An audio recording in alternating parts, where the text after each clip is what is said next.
It was a good win. It's a 5A team, and so when you jog out there against a 5A crew that's got the numbers that they have, it's always a concern. But I think once we kicked the game off, our kids did a great job of getting locked in early, and we always scoring on that first or second drive is kind of a big deal, and we've been pretty successful at that. And again, Friday night it kind of set the tempo for the game.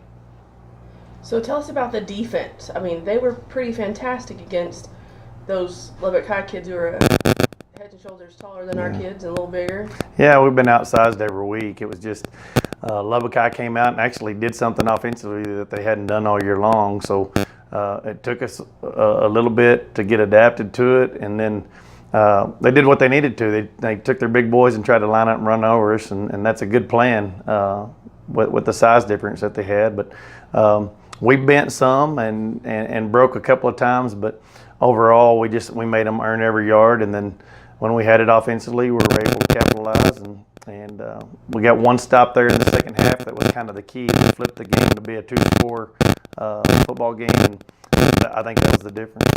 I think that there was really two key positions there in the first half, and it was their first drive.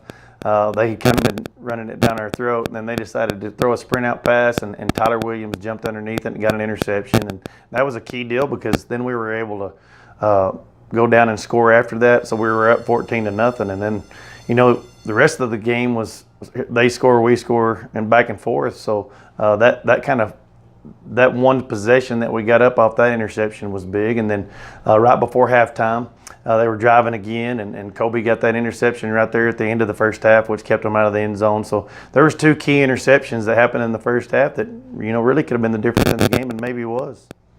So let's talk about Koby. Koby's just he's a great kid, a great player. Most importantly, he's a great leader. And we've talked about it with the kids, and I won't talk about it with them again. Is that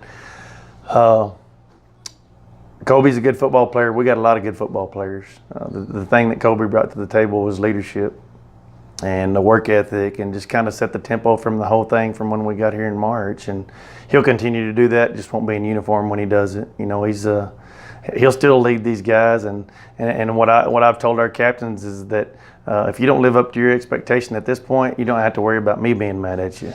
Number one is going to be the guy that's mad at you, and so it's tough. It's really tough, but we're going to put our big boy pants on, and we're going to go to work, and Koby will expect that from us. And I feel like these guys are going to rally around this deal, around this injury, and I just feel like something special is coming. I have to believe that, as a dad and as a coach, that there's some good reason for this happening, and I think it'll just be a rally factor for our football team.